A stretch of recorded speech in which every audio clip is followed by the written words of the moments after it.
Welcome to the Metabolic Link, a podcast that explores the common thread of metabolism in health and disease. This is where science meets society.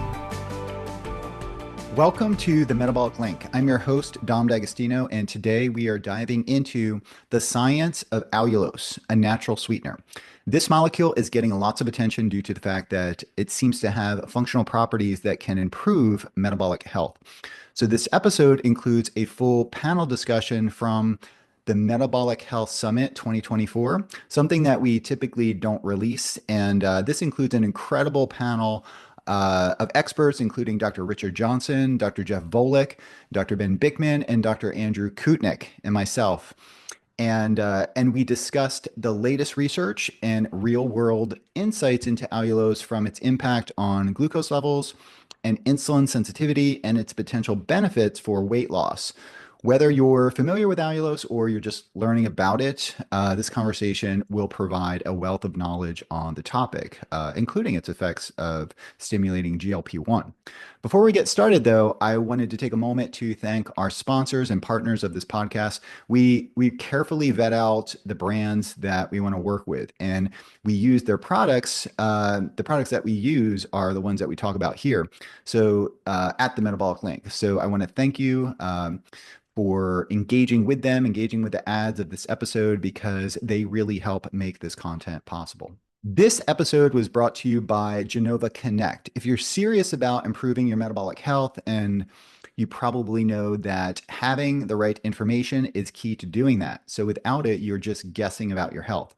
That's where Genova Connect comes in. They make it easier to take control of your health with a range of advanced tests, whether it's a metabolic panel, metabolomics, hormone check, or gut health analysis, all tests that we've used. Their tests are designed to give you a complete picture of what's going on inside your body. What's great is that you can do these tests from home. Genova Connect will send you the kits straight to your home, so you can work on your health at your own pace, on your own terms. People often reach out to me every week, really, looking for more advanced tests, for information to help, for example, manage a chronic disease, to improve their overall health. I let them know that what Genova tests that I use personally. If it's friends, I often send them my actual report and explain to them the information in there and the importance of certain biomarkers that are being tested, and they're often blown away by the reports. So right now, Genova Connect is offering 15% off any test when you use the code Metabolic Link at gdx.net/the-metabolic-link. If you'd like to listen to our private feed with exclusive episodes that are ad-free, you can by joining our education platform, The Metabolic Initiative.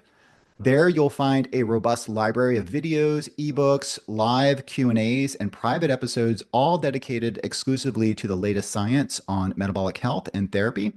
Visit membership.metabolicinitiative.com to learn more. This discussion is on the science of allulose, and it's hosted by RX Sugar. It's going to be a great discussion because, as you can see, we've got some really great heavy hitters up here on stage that are going to be talking about all things allulose, which is going to be a lot of fun. We're just getting settled here. Just a minute. So this panel includes Dr. Dominic D'Agostino, Dr. Richard Johnson, Dr. Koutnik, Dr. Jeff Volek, Dr. Ben Bikman, and is Dr. Koutnik might... Oh, we only... Oh, sorry.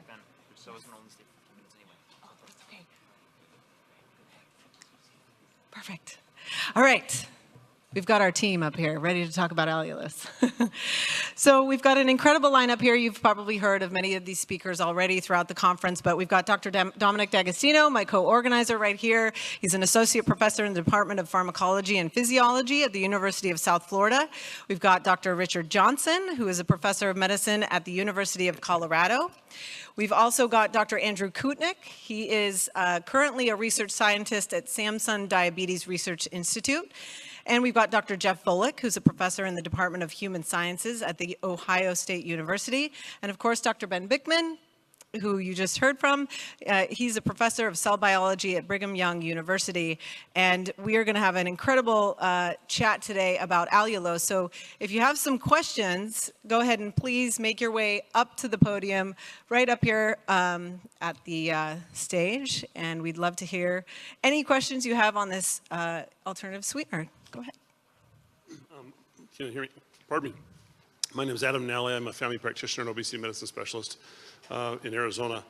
I see about 13,000 patients a year, and we do quarterly labs on all of them, including insulin levels and particle counts with cholesterol. And one of the things that I see with allulose is a small percentage of them, myself included, see a rise in insulin slightly and an elevated small dense particle rise with the use of allulose. My concern is when I see the small particle rise, I also see atherogenesis. I do my own carotid ultrasounds in the office as well. And so my concern is that a number of my patients are seeing an insulin response and some resistance persistent with the use of allulose. Can anybody address that? Adam, are you measuring it in an acute state? Or is this someone who's starting to take allulose and then you have them These are patients that have been using a month pure later keto or carnivore, and then they add allulose to their diet because they wanted to add a product. And allulose being the only sweetener. Yeah. Well, we've generated considerable data now in my lab showing confirming previous results. There's no allulose, there's no insulin response to allulose. If there were, I would not be up on this stage. That's the one thing I care the most about. So I could only speculate what would be changing in someone if they're taking allulose and now they're seeing a longer effect on insulin rising. I can't even speculate. I don't know. Yeah, I could talk about this a little bit too, and I actually have my own. I still never took it off. Yeah. So you guys can still. It blends in when you have a head full of hair, Rick. Yeah. You lucky bastard. There are worse things than going gray. Yeah. Well, so just really a brief moment, just kind of summary. Allulose is a low-calorie sugar. It's a natural sugar. It looks just like fructose, but it's not as sweet, and it doesn't activate that biologic switch, and that I talked about. So it seems to be an innocent artificial, it's not artificial, it's a natural sugar, low-calorie, and it does not activate this pathway that leads to insulin resistance, and it does not stimulate insulin. There could be, it's very interesting, it does stimulate GLP-1, which is that same, which GLP-1 does lower glucose in the blood. And so we've all found that when we give allulose to people or to ourselves, that our postprandial glucose levels go down. And almost always, pretty much always, the insulin level does not go up. The insulin level tends to be the same or go down, at least acutely. There may be, GLP-1 may stimulate insulin a little bit, and there could be a tiny little bit of insulin stimulation from allulose, but its main effect seems to be insulin independent and to drive glucose uptake in the liver through a direct mechanism. So it's possible that you're seeing, I don't doubt that you're seeing insulin levels go up in people on allulose, but I don't know if you've done it in a controlled fashion where you have everybody on the same diet and exactly looking at this, because it may be that people are eating allulose, but they're also eating other things. So, the very best way to do it is in a controlled fashion. Ben has actually done studies in animals, and it lowers insulin, actually. Yeah. It lowers insulin. Just if they're on a carnivore diet and they're eating allulose in something. So, I guess they could be adding it to coffee or something like that, but I would presumably like some kind of food with allulose. So maybe that could be whatever the allulose is added to. Could be something, to look at. Yeah. And go ahead. David Diamond, University of South Florida. So his question reminded me of a question I had for Ben. You showed no insulin increase with protein consumption. Yeah. Yeah. Well, and mind you, the study that I cited too was someone else's. That was, I can't remember these two people who published a series of papers, but yeah, I'm not the only one who's seen that in non-diabetic populations. But there is work showing an increase in insulin with protein consumption. Consumption of meat can increase insulin, and it can be substantial. You can have an increase in insulin with protein. So in relation to the concern of the provider, the person who just asked before, I wonder with the allulose consumption, these people are also consuming a good bit of protein, which may be triggering an insulin increase. Yeah, that's possible, especially if they're diabetic or pre-diabetic. Diabetics will, even type 2, will have a greater response to protein than a non-diabetic. Go ahead. Hi, thank you. I'm Dr. Jocelyn Foran, Canada. We don't have allulose, and I'm very curious about the microbiome. I've heard that there is some benefit to it. Can someone comment on how it's helpful? Maybe not. Yeah, no, there are some papers showing that allulose ends up inducing a healthy microbiome. It's more from the animal literature, and I think there's some human literature too, but. I was also going to comment on Dr. McNally's discussion, because everything that was mentioned up here is true, but I'm also a patient with type 1 diabetes, so I was very curious, just because of the product of switching out sugar and the impact sugar has on someone with my disease is a bit more potent, clearly, than otherwise. But I actually, personally, this is only anecdotal, you can throw it in the trash if you want to, but when actually taking this, I actually directly compared it to pure dextrose, so like pure sugar and rapidly digestible form, and matched gram per gram. And there was a small increase in myself of glucose, not very much. It could have been for other factors, but try to control as much as I can. Compared to glucose, though, we're talking like a 3 or 4-fold reduction in that load. And so that's just my personal anecdote there. So as Dr. Johnson mentioned, there might be an acute insulin response, maybe due to that marginal elevation in blood glucose, of what I see also translates, but the level compared to normal forms of sugar are so dramatically lower, and hence why there's interest in this as a artificial sweetener right now. Or not artificial, I don't know if the technical definition, Richard can speak to that, but. Yeah, natural low-calorie sweetener. So we have, let me just share with you guys, we're 8 weeks into a 12-week study with 4 different groups in a rat study, where we're using stevia as a control sweetener. So there's a standard chow group and then a Western diet, which is a high-fat, high-sugar group, which is very good at making animals get fat because it's so yummy. And we're measuring the rate of weight gain and the amount of food they're consuming. No surprise, those animals are eating more. And so in the stevia groups, standard chow and then the Western diet, we are seeing this difference between the groups, just like you'd expect, where the Western diet group is getting fatter, eating more, becoming elevated insulin, elevated glucose, not elevated GLP-1. So we are looking at GLP-1 for the reasons mentioned, where allulose is a GLP-1 stimulant, albeit at a physiological level rather than an injectable, super physiological level. And then we have those same dietary groups, standard diet, Western diet, with allulose in the drinking water. And it is an absolute departure where you have the Western diet animals have gotten a little fatter than the standard diet animals, but not nearly as fat as the stevia Western diet animals. And their insulin sensitivity is significantly better, measured by insulin and glucose. And their GLP-1 levels are a little higher, which might be why partly they're eating a little less than the animals that are stevia and Western diet. In fact, significantly less. It's statistically significant. We're going to follow that up in 4 weeks with the final assessments, and then we're starting a human study early next month. And we're going to do some of these similar outcomes just to try to bring a little more clarity to the role of allulose in metabolic health. See, one of the things about allulose is it's a low-calorie sugar that, most low-calorie sugars are artificial sugars. They're either neutral, or they may even induce insulin resistance, like saccharin, for example. If I give saccharin to an animal, it becomes insulin resistant quickly. And that's through the microbiome. But allulose is different because it's low calorie and it seems to have benefits on metabolic disorders. So the effect on glucose is extremely evident, and everyone at this sitting here has tried it on themselves with CGMs and so forth, and it's very, very consistent, and also in the literature it's consistent.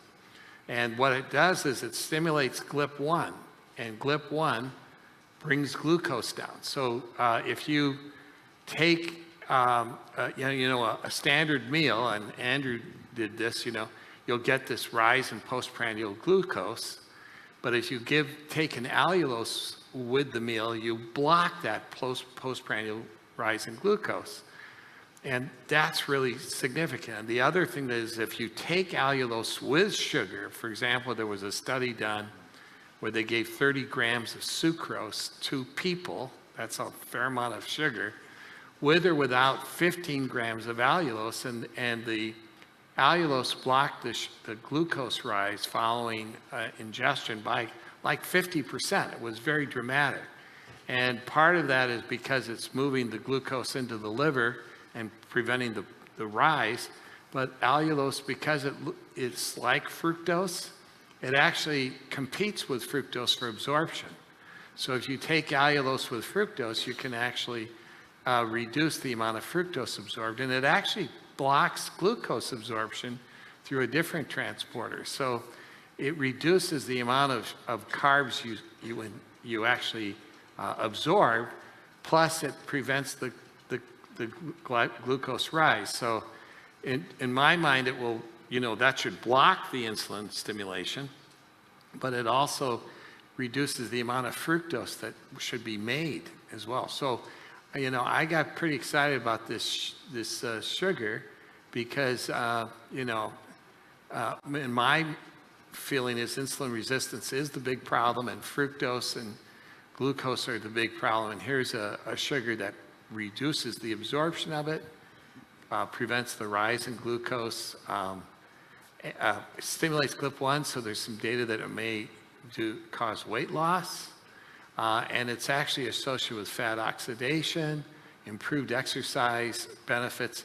So all these things look good. That's why I joined the company, is because of my interest in that. And I would like to, have all of us, do nice clinical trials to really determine if this low-calorie sugar, can make a big difference. Because we need to replace table sugar.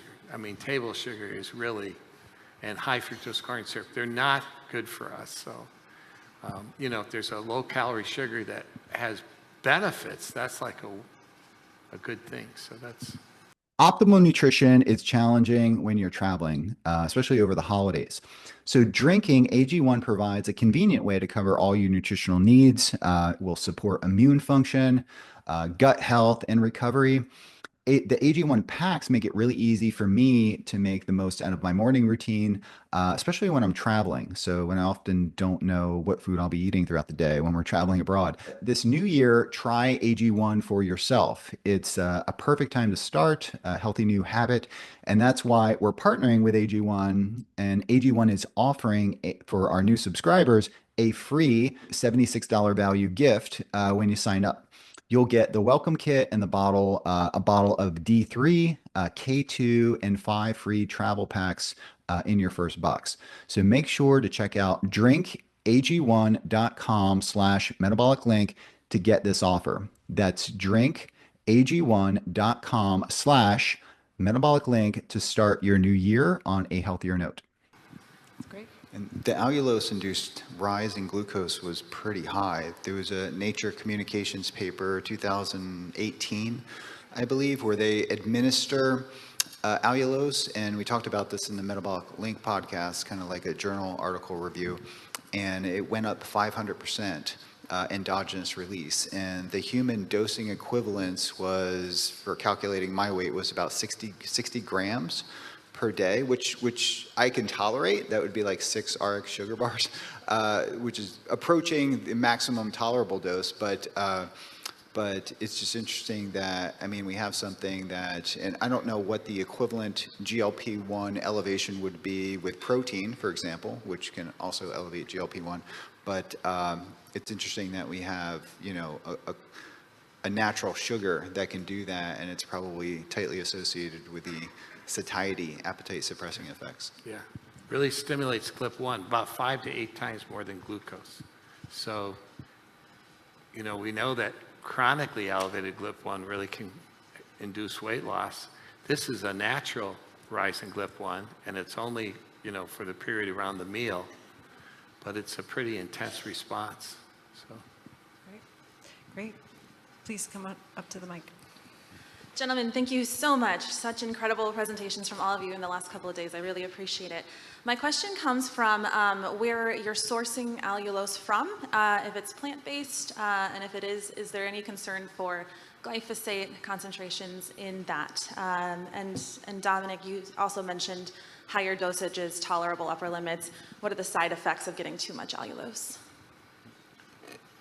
The allulose from the company that we're working, or that I'm working with, it comes from tapioca and corn.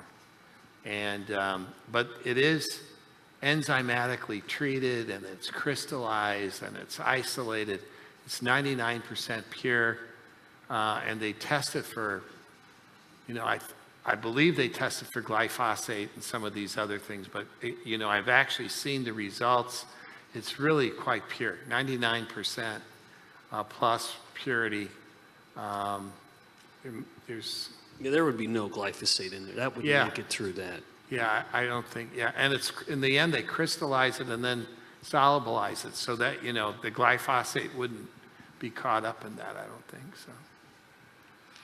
In some of the dosing studies, I think it comes to mind 0.1 grams per kilogram, and upwards of, was like essentially no side effects, and like 0.3 grams per kilogram was well tolerated, and 0.5 grams per kilogram may have been the dose that was kind of like the threshold.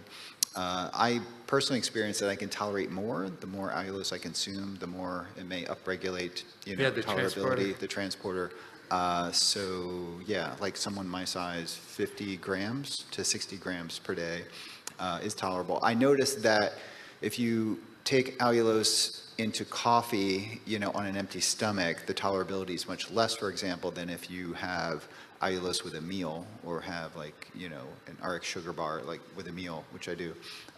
So taking allulose with food or incorporating it with protein makes it more sort of tolerable for me.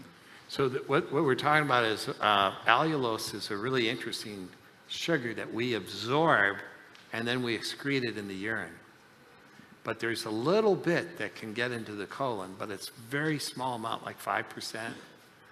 If you eat a large amount of allulose, like a really large amount, there may be more getting to the colon, and that can cause diarrhea and cramping. And, you know, so, and interestingly, the absorption of allulose probably links with the absorption of fructose.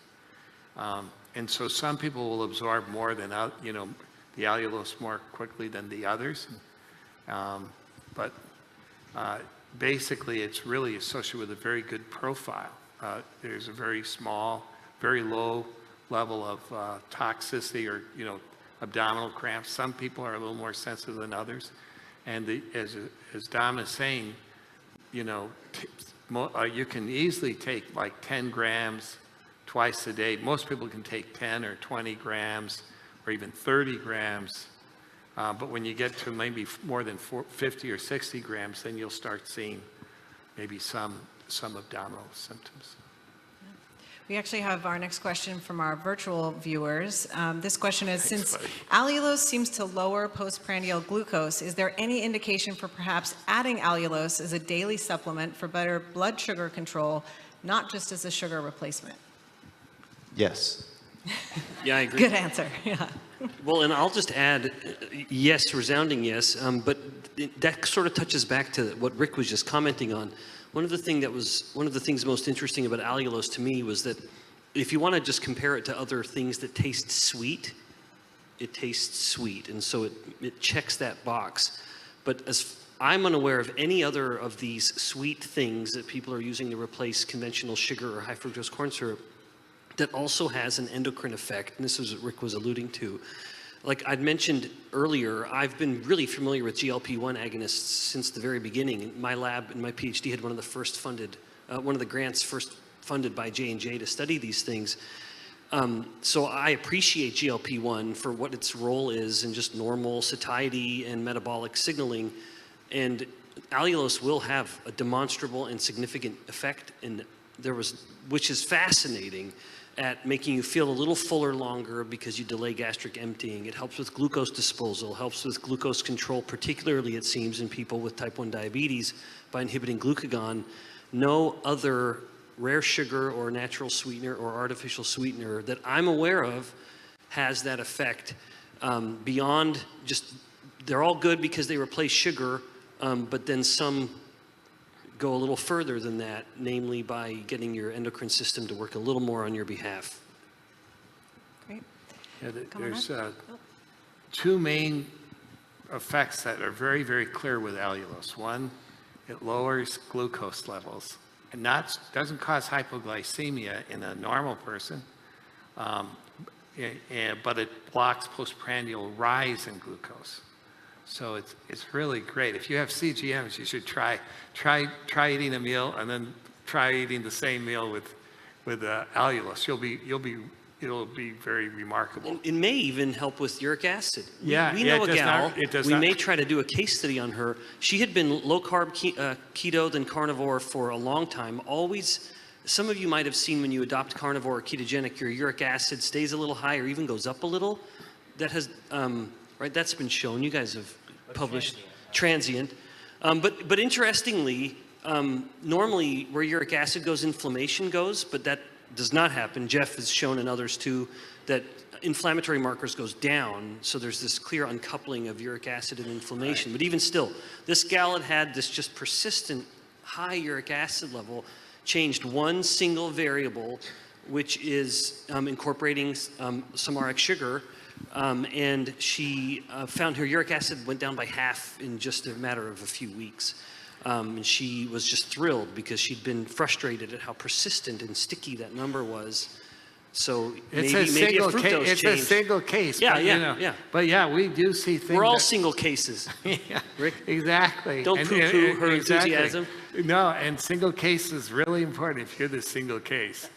But but we Rick's not fun at parties.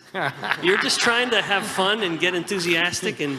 Well, I am enthusiastic, or I wouldn't have joined this. But you want to know who's fun at parties? Yeah, I'm joking.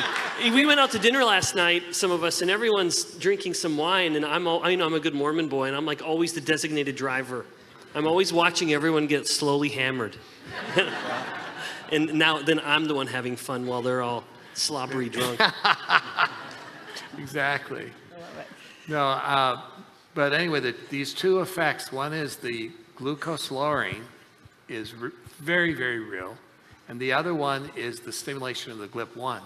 And there are actually some studies that have been done, like in Japan, where they've shown that allulose can actually stimulate weight loss. And in the animal study that Ben did, it blocked weight gain from high-fat diet.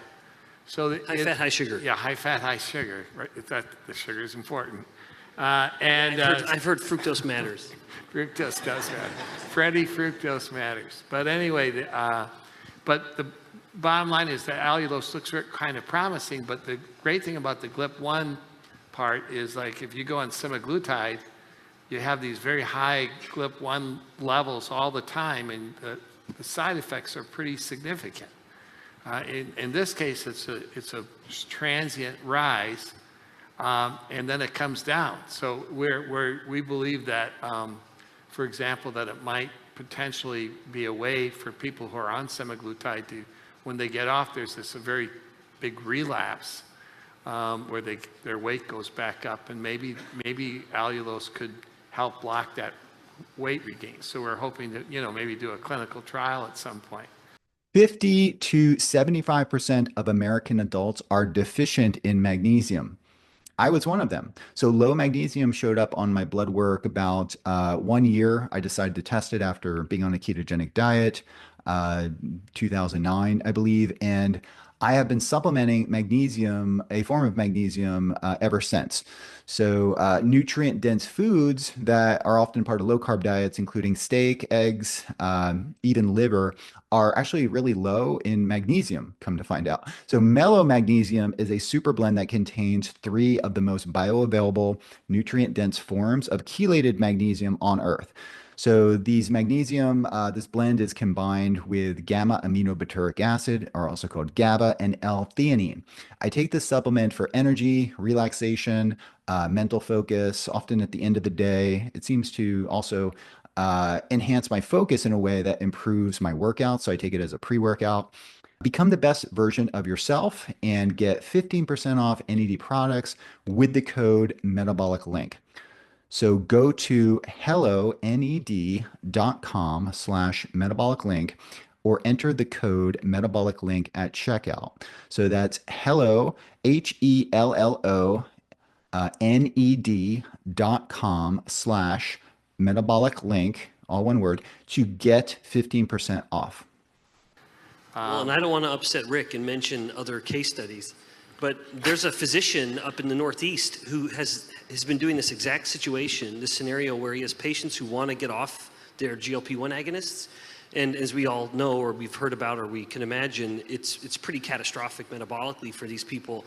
And what he's done with this one patient in particular, he's kind of weaned her off the drug while he weaned her onto allulose through RX sugar, and it's been remarkable. Yeah. We're really hoping that he's continuing to do it. He's being very thorough, and we're going to likely publish it as a case report. And he may be here because we saw him yesterday. So Charles, if you're around and you want, this is Dr. Cavo. In fact, hey guys, that's me. I'm the. There you go. Man of the hour. I'm the guy. Now I'm the Northeastern physician. Have a metabolic clinic that we started about 10 years ago. And we've been using allulose for a long time with our patients.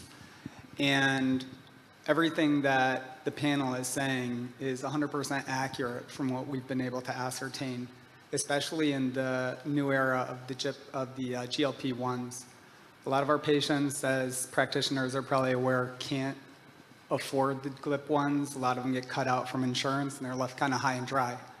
But in walks allulose. So we can use 20 to 30 grams of allulose daily, sometimes 40 grams, and really reduce patients' cravings, increase their satiety.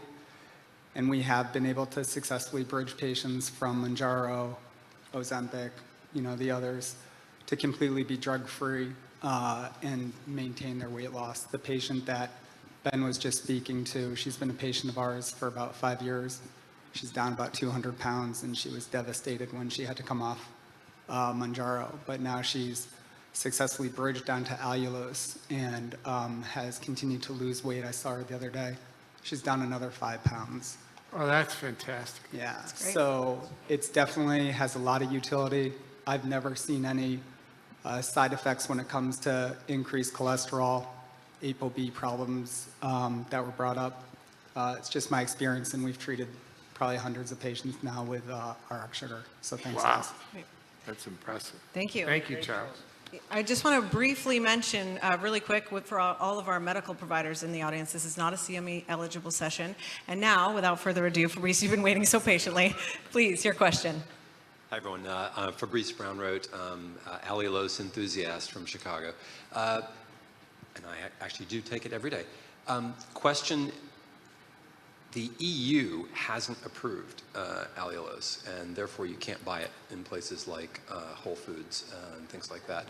Any sense as to why they are resistant to this? Is it just a different bureaucracy? Any thoughts on that? Yeah, so there have been some things raised in Europe. They want more studies in children. There recently a child study was just published showing it was safe, but it was a short-term study.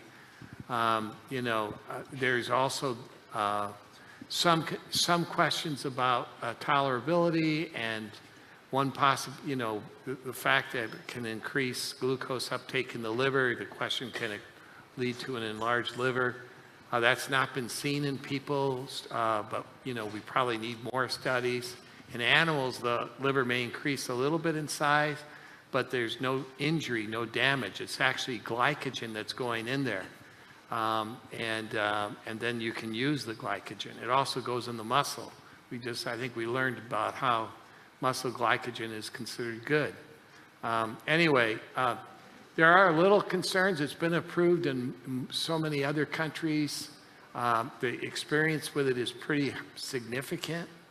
There's probably 400 or 500 papers on allulose, and I don't think there's one that shows a toxicity. So we think it's pretty, we believe it's safe. It certainly has it's one that there's more experience every day with. And, I do want to do a big study and prove to the world or disprove to the world. I would really like to do a big study to really look at every aspect. But we think it's safe. We wouldn't be up here if we didn't think it was safe. And well, and neither would all of Asia too, and in Japan where it's been used. I just think the EU has just different metrics they're looking for, or you said it well. Bureaucracy is going to bureaucracy, and they need to justify their existence by making things seem worrisome. Come on up. Hey everyone, thanks for all of your talks during this conference and the many you've done over the years. I've also been really avidly interested in allulose recently, especially, I myself, have been doing keto stuff, but my partner and other people in my life don't, shocker. But I'm interested to know if, and you guys actually, the moment that I got up to walk to the mic, you started getting into a little bit using it instead of sugar. And, to the extent that my partner likes to bake and everything, do we know, are there any existing published or perhaps just in flight looks at how allulose can quantitatively sort of affect stuff, if you're using more traditional stuff like flours and whatever else to help balance some of the blood sugar effects that you might see with traditional. A quick comment to that, but I'm sure others can speak to this on the literature. From a literature perspective, there's an amazing amount of compelling animal data, which is really important, but obviously we talk about humans, that's the next step, and not everything always translates, so that must be caveated. But in human data, there is evidence right now in obese patients showing the ability to, so a lot of these comparisons are essentially taking, you add allulose, but you're taking something out of the other comparable diet. But not always. So there's actually some literature of actually doing things like oral glucose tolerance tests in obese patients and patients with type 2 diabetes where they're not actually replacing, they're not taking something out on the other end, they're just adding it on top. And there is some evidence in obese patients or patients with obesity that they could attenuate the rise in glucose over time, which was discussed. And there's a paper in type 2 that can do that as well, though as Francisca spoke about in her talk, some of these results are going to be more mixed. It just seems more consistent in those with obesity or prediabetes, and as you get more and more resistant, there's a possibility it may be less and less effective, but we don't know. There's open questions about what's the best dose, when do you apply it, et cetera. So those are important questions, I think, to answer. But right now, the safety is, I guess there's a lack of evidence on the idea of what the harm could be, but doesn't mean there won't be. So these are all important questions. Come on up. I will say that allulose is really like a GLP-1 agonist, except that it's shorter term, and semaglutide also increases glycogen in the liver, probably more, and people are taking it for years. But we think that it's really very likely. Well, we believe it's safe, and there's a track record of people doing well with it. Great. Go ahead. Thanks. David Robinson, Alexandria, Virginia. I thought I just heard you mention athletic performance, benefits with athletic performance. Wondering whether from the studies or personal experience, say deadlifting in your backyard, 500 pounds,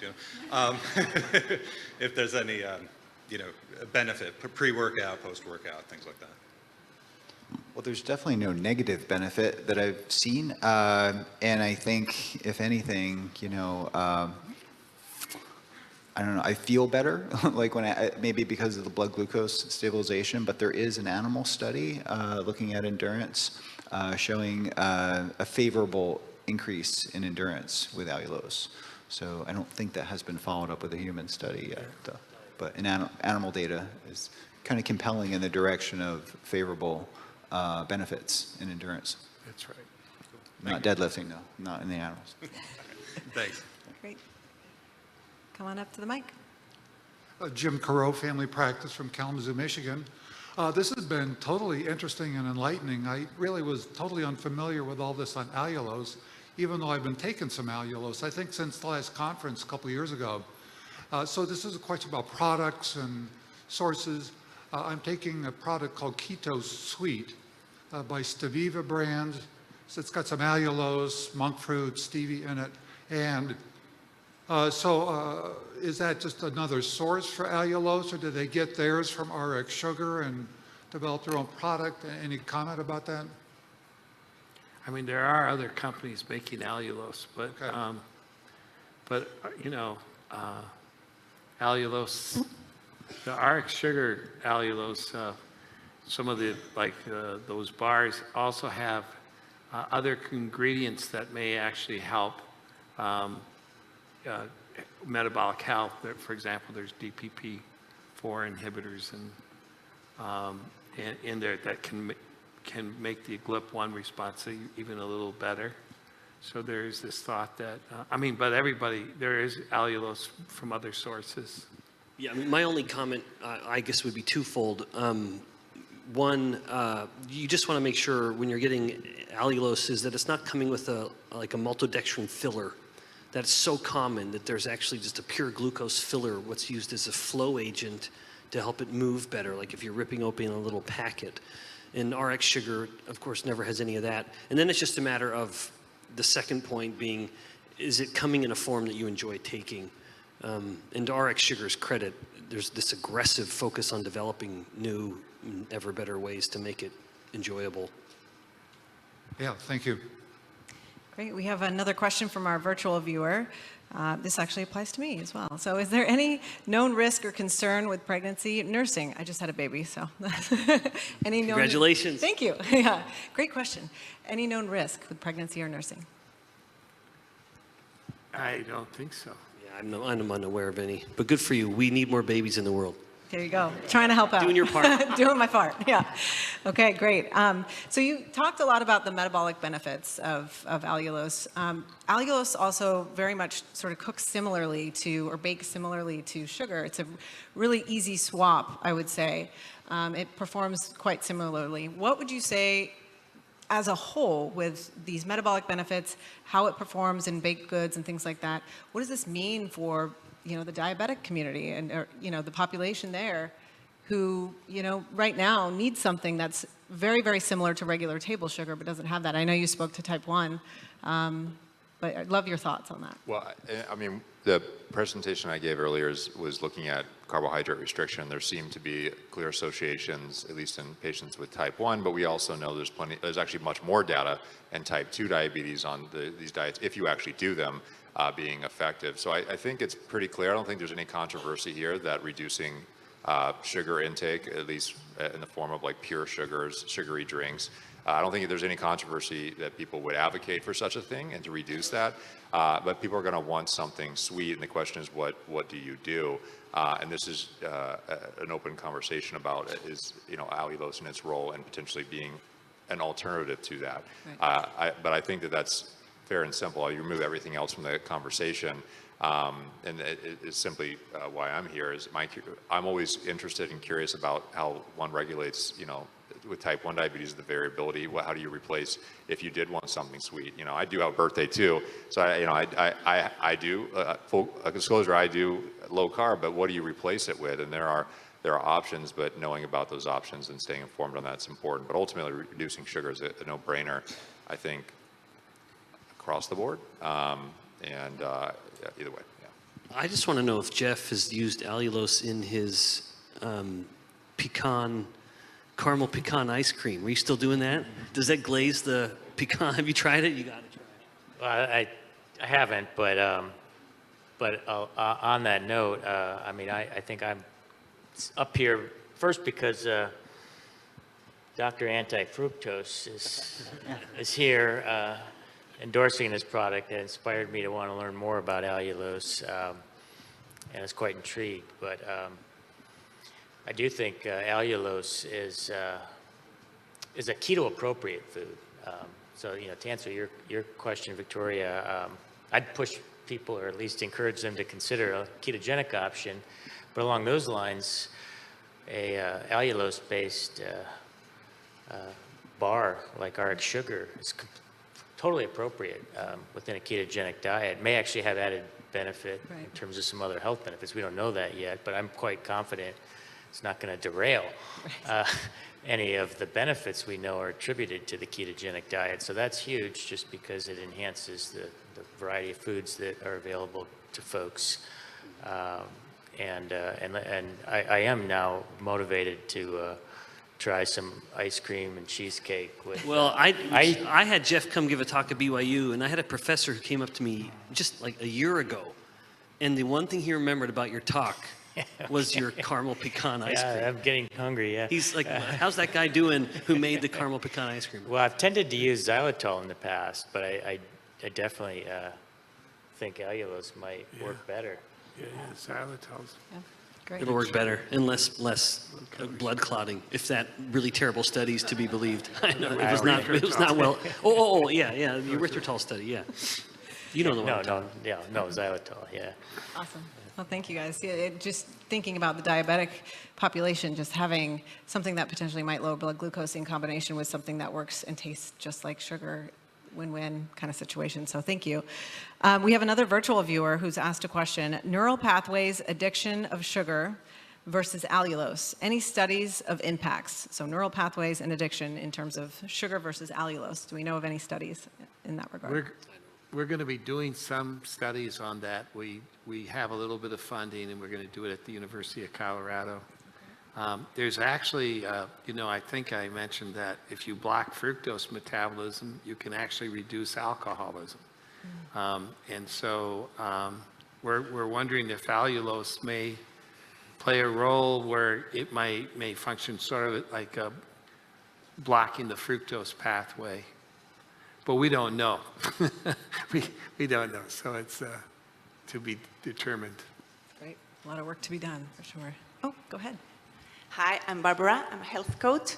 Thanks all for being here. It's been amazing. I do use a lot of allulose. I do cooking recipes for my clients and so on. So I'm a fan of allulose. But I have two questions. Dom, first, do you think we can compare allulose to the effects of berberine? That's one question.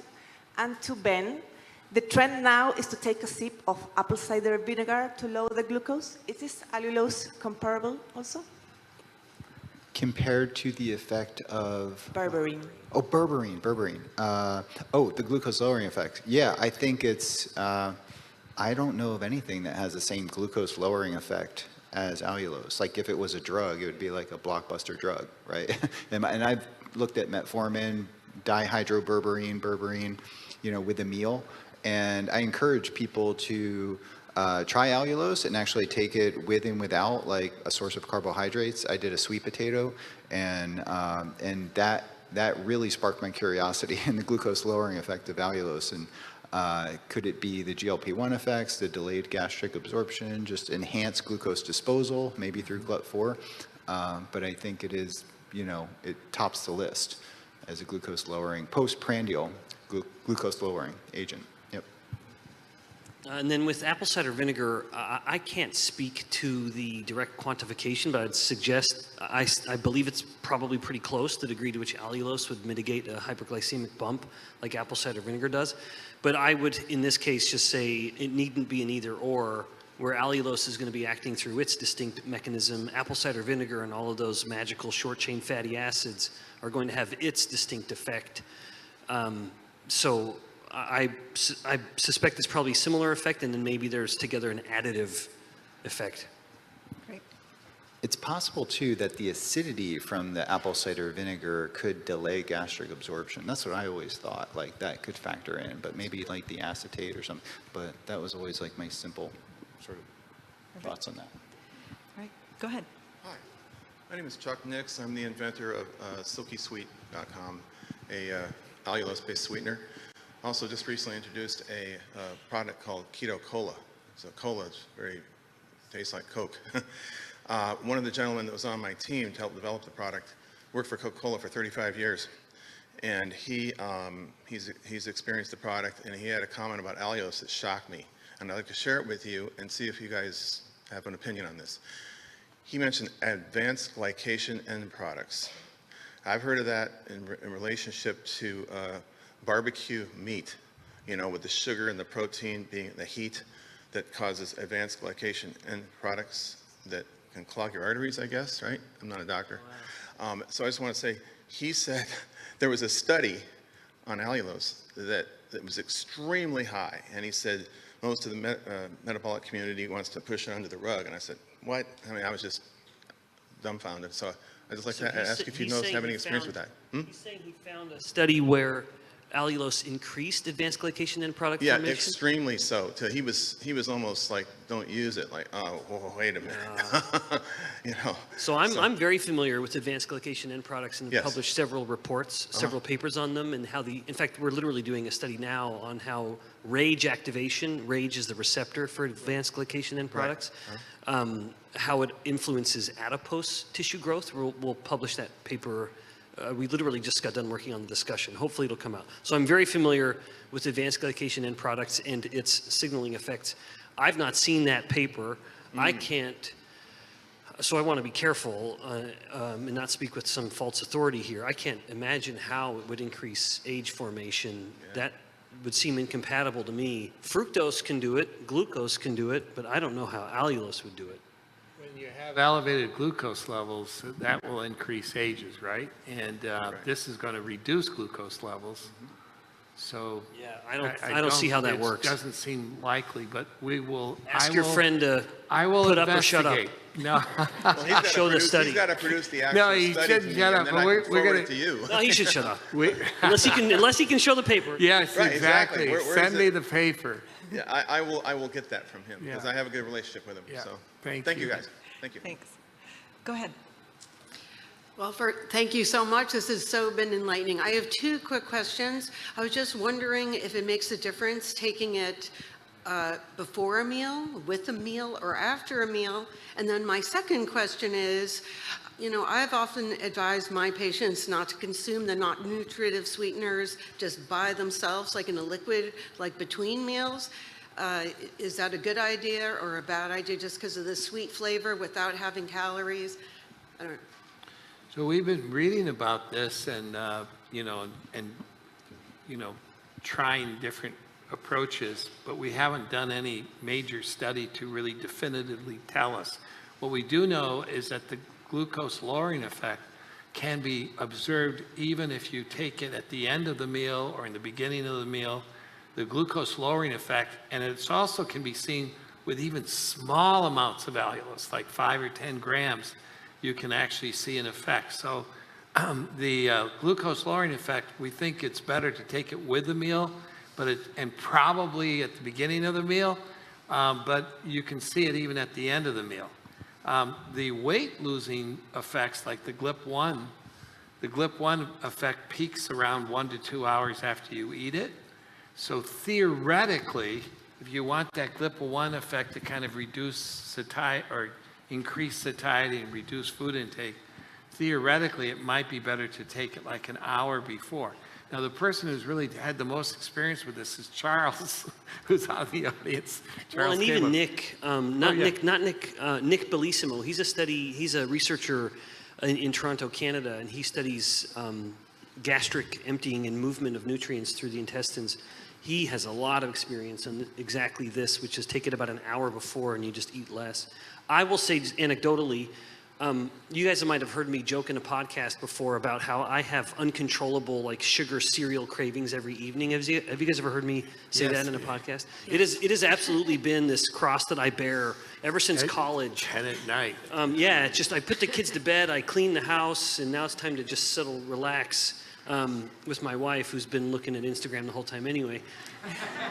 That's a little true. That's a little true. And then I just think, I'll just have a little bowl of cereal. Just a little one. Like a true addict, I've convinced myself that I'll really be able to stop at one bowl. And then 3 bowls later, I have like shredded mini wheats coming out my nose. I have struggled with that temptation and even addiction. And what I've found is after I get done eating, right around the time the cravings start, I will have an RX sugar, a Swelty stack, sticks, these little kind of nerd-like candy version of it. And I'll have one and I'll drink water, and it just sort of puts my gut to rest. Like what people say happens, I assume, with GLP-1 agonists, where they are always craving food. I will do this and I will just I'll be fine. I'll be quiet and content, which for me in the evenings is not common. So that's one way I use it. Great. Sounds great. Much bigger seller than apple cider vinegar shots, I think. Yeah. Thank you. We have probably time for one more question. Hi there. My name's Casey Weishi, and you mentioned xylitol, which immediately made me think about my dogs. So I wanted to see, has there been testing on dogs yet? Any effects similar to xylitol? Or because of the mouse models and such, we're fine? I use since I've been using allulose here, my blood sugar has dropped dramatically. My CGM's amazing. I'm sold. But I want to make sure that if I were to bake anything or do anything or just use it at all at home, do I need to treat it the way I treat xylitol currently?